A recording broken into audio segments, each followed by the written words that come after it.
I have a very clear memory of coming to the very first student orientation when I was a student at IBS, which took place at the dorm because we didn't have the Jodo Shinshu Center at the time.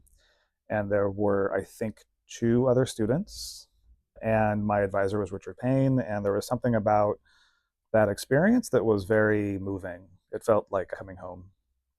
So I was sort of hooked and just immediately started wanting to know more about not just the history of this particular community, but also Jodo Shinshu. After 2008, after we moved into the Jodo Shinshu Center, Richard Payne and others had started to really expand the program, so there were a lot of opportunities. It was just sort of exciting to be part of the IBS at the time, to see how it was growing and becoming something more than it had been before.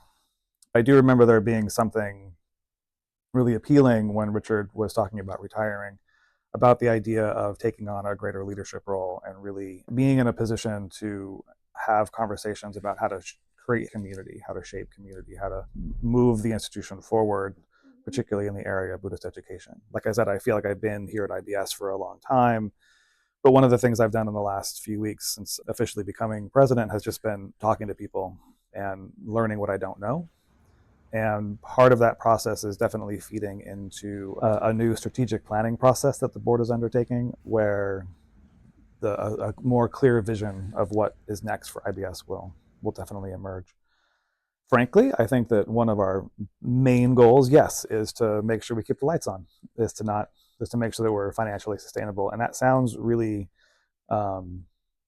boring from a particular point of view, but I also know how important that is. One of my favorite events that we do every year is an annual memorial service. And during the memorial service, somebody reads the names of all the people who have helped make IBS over the last 75 years. And there's a lot of people on that list. And there's a lot of people that I know, a lot of people that I know either personally or that I knew from studying the history of this community. And I always find that really moving, because it's a reminder that we're, in this moment, sort of the heirs of this longer history. So honestly, I think my first and only real goal is to make sure that the IBS outlives me. I'm the kind of person who would rather work in collaboration and really understand what's, take a read of the room, see what's going on, make sure that I understand that everyone's, kind of on the same page about things, rather than just making arbitrary decisions because they seem like a good idea to me. But at the same time, being in a position of leadership means being able to actually affect change in a way that is not always afforded to people. Another early experience I had in my professional career, there was some committee that had been formed at the GTU.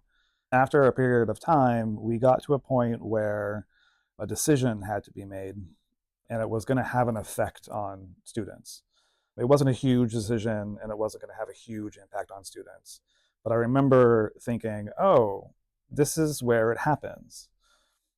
As a younger, activist-minded kind of person, I might have been like, you tend to create abstractions, right? It's the administration that's making these decisions, or it's the system. But in this moment, I realized, oh, no, decisions are made in random committee meetings with half of whom aren't really paying attention. Everyone's tired and overworked and overcaffeinated.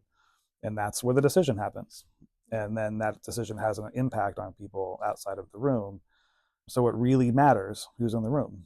It really matters who's invited to meetings, who's listened to, whose perspectives are lifted up. If certain people aren't in the room, because not everybody can be in the room, why is somebody paying attention to that, aware of who's not in the room, speaking for them, advocating on their behalf.